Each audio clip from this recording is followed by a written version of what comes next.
जय मिथिला जय मैथिली। हम सभी बैठे हुए हैं मिथिला पर विशेष रूप से ध्यान देते हुए मिथिला की संस्कृति को प्रसारित करने के लिए ही अपनी विद्या का सर्वांगीण प्रयोग करते हुए मिथिला संबंधित विषय पर रिसर्च करने वाली डॉक्टर लता झा जी से हमारी आज बात हो रही है।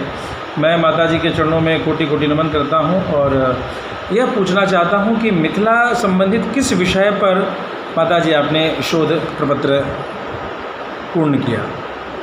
मिथिला पावन त्योहार, मिथिला के पावन त्योहार पर शोध। मिथिला के पावन त्योहार यह क्यों आवश्यकता पड़ी? विषय तो बहुत हैं। विषय बहुत है, लेकिन इस पर देखते थे कि बराबर डिस्प्यूट होता। ये पर्व अभी आज है, 2 दिन हो गया, 3 दिन हो गया, तो मैथिली से हमको रुचि थी। आधा परिवार उधर ही है मिथिला में, जितनी ननद वगैरह है सब उधर ही हैं, मधुबनी सहरसा। तो भाषा में रुचि थी, उसी से पीजी किए और उसी में शोध किया।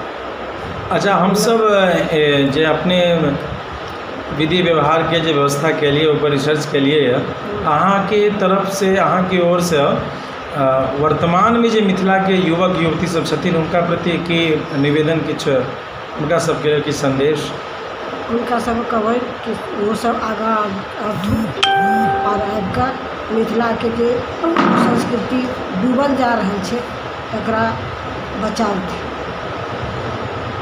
अखन किछु दिन बाद हम सब एहन चीज छै जे विलुप्त भऽ रहल है मिथिला के संस्कृति से कि भारत के किछु विशेष लाभ भऽ सकैए? सनातन धर्म के लाभ भऽ सकैए, बहुत लाभ भऽ सकैए, एखनो लाभ भऽ रहल अछि, लेकिन सरकार ओकरा ओतेक नहीं तवज्जो दऽ रहल छै। लेकिन कहियो जे मिथिले से सब भऽ रहल छै, एतेक जे तालपत्र पर लिख के गेला हमर पूर्वज वो सब लगा के विदेशवला ओकरे पर एतेक कऽ रहल छै। आइ कंप्यूटर आइ जतेक छै वो सब मिथिले के छै।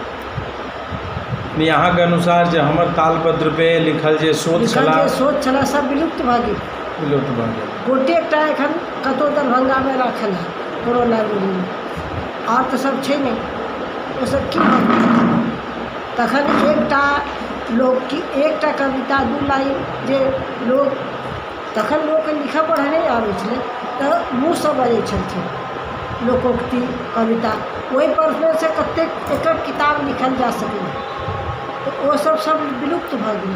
गोटे एकटा छै जाहि पर लोग ये अनुमान, आइ मौसम विभाग अनुमान करै छै कि हम एतेक देर में पानी पड़तै, आइ एतेक उपजा हेतै, एहिठाम आंधी हेतै, एहिठाम तूफान, ओ सबके तऽ एकटा लाइन में ओ दै छै। जगह डाक बचल या घाट बचल कहै छलखिन, घाट बचनावली में भेल छै ने, थोड़ के जोतिया अधिक महिया उच्च के बांधिया आर ताहू सब धान नहीं हो तो डाक के पढ़िया गाय की छी। ई सब पुरान लोकोक्ति में विज्ञान के रहस्य छला, खेती के रहस्य छला, वो सब लोग करे छै।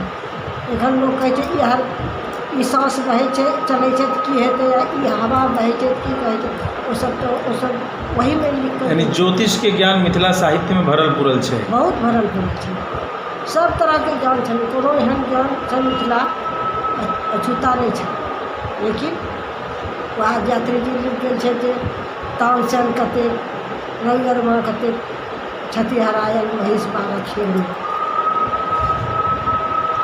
मतलब अहाँ के विचार से जतेक मिथिला में उपस्थित युवक युवती सब छथि, कम से कम उनका किछु समय नित्य प्रति मिथिला के सांस्कृतिक धरोहर के समझ के लिए देना चाहिए। क्या जे नहीं देथिन तो बहुतो तानसेन आ विद्यापति सनक लोग में महिषबारी में हरा जेतै। अखनो हरा गेल छै आ हरा जेतै, आब जे बचल कुचल छै सेहो हेतै। सब तरफ से लोग मैथिल के दबा रहे हैं, जबकि सबसे उच्च स्थान पर मैथिल छै सब चीज में। बहुत बहुत धन्यवाद। आगे भी हम अहाँ सबसे भेंट करते रहब। जय मिथिला जय मैथिली।